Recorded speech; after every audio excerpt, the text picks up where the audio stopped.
ধন্যবাদ ভাই আপনাকে। আসলে এই আন্দোলনটা ছিল, যেভাবে আন্দোলনটা শুরু হয় সেটা শুরু থেকেই আমাদের এই আন্দোলনটা ছিল মানে বর্জ্য ব্যবস্থাপনা কার্যক্রম আওতা মুক্ত। কারণ ইশরাক সাহেবের যে আন্দোলন, উনি নিজেও বারবার আমাদেরকে বলেছে যে কোনোভাবে যাতে বর্জ্য পরিষ্কার সরবরাহ সহ এগুলো যাতে কোনোভাবে বাদ না যায়। তো আমরা এই আন্দোলন সংগ্রাম চলা সত্ত্বেও আমাদের এই বর্জ্য অপসারণ এবং বর্জ্য ব্যবস্থাপনা বিভাগের কাজ মাঠ ফিল্ডে অব্যাহত ছিল।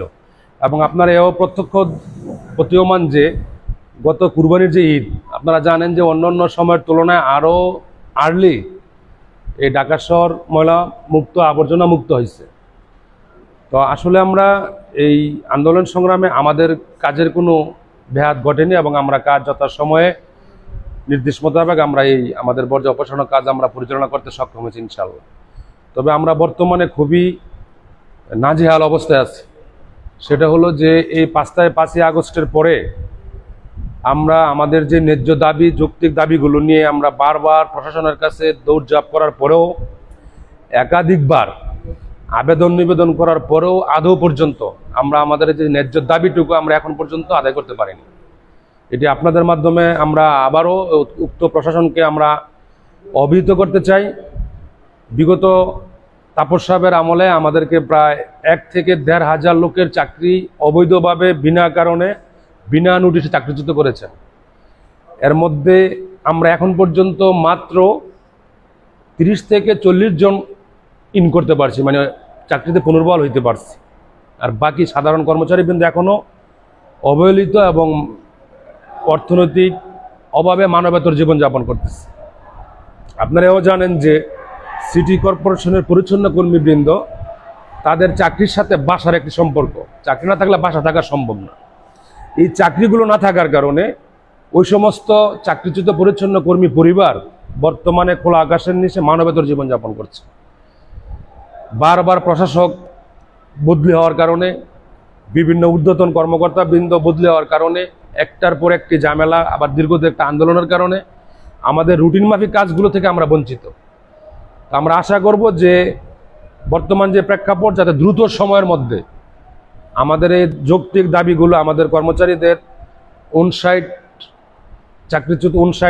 বৎসর থেকে চাকরিচ্যুতদের তাদের ওয়ারিশানদের এই উক্ত স্থানে চাকরি প্রদান করা, ভুলে এবং যেভাবে চাকরিচ্যুত হয়েছেন আমাদের পরিচ্ছন্ন কর্মীগণ যারা, তাদেরকে দ্রুত গতিতে চাকরিতে পুনর্বহাল করা। এবং আপনারা জানেন যে আমাদের মৃত্যু হইল এখন আমাদের প্রায় 4 বছর যাবৎ, 4.5 বছর যাবৎ মৃত্যু পরিচ্ছন্ন কর্মীর স্থলে এখন পর্যন্ত তারা ওয়ারিশান নিয়োগ পায়নি। তো আমাদের যাতে দ্রুত গতিতে 59 বছর অতিক্রম করা যাদের চাকরিচ্যুত তাদের ওয়ারিশান, এবং ইতিমধ্যে যারা যে পরিচ্ছন্ন কর্মীগণ মৃত্যুবরণ করেছেন তাদের ওয়ারিশানদের চাকরি দেওয়া, এবং ভুলে যে চাকরিগুলা বিনা নোটিশে চাকরিচ্যুত করা হয়েছে তাদেরকে পুনর্বহাল করার সহ, বিশেষ করে ঢাকা দক্ষিণ সিটি কর্পোরেশনের পরিচ্ছন্ন কর্মীদের যৌক্তিক যে দাবিগুলো, সেই দাবিগুলো যাতে অচিরেই আন্তরিকভাবে সমাধান করা হয়। না হলে আমরা হয়তোবা আমরা আমাদের আলাপ আলোচনার প্রেক্ষিতে আমরা বৃহত্তর আন্দোলন গড়ে তোলার চেষ্টা করব। এখন এই মুহূর্তে আমাদের সবগুলো আবেদনই অন দ্য প্রসেস, মানে অলরেডি জমা দেওয়া আছে এবং কার্যক্রম চলতেছে।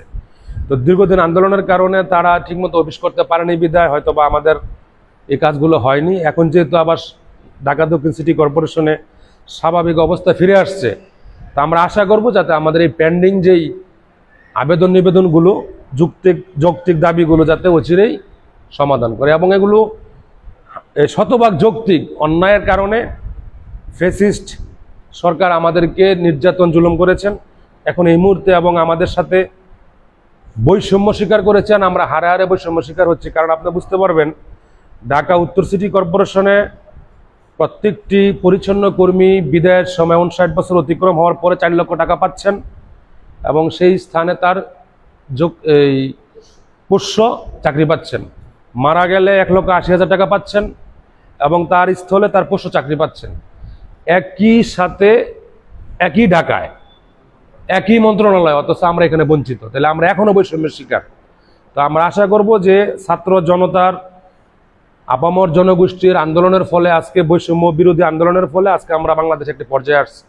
কিন্তু খোদ ঢাকাতেই আমরা বৈষম্যের শিকার হচ্ছি, যেটা অত্যন্ত ন্যাক্কারজনক এবং দুঃখজনক। আমরা চাচ্ছি যাতে অচিরেই আমরা বৈষম্য শিকার হতে মুক্ত হতে চাই। ধন্যবাদ আপনাকে।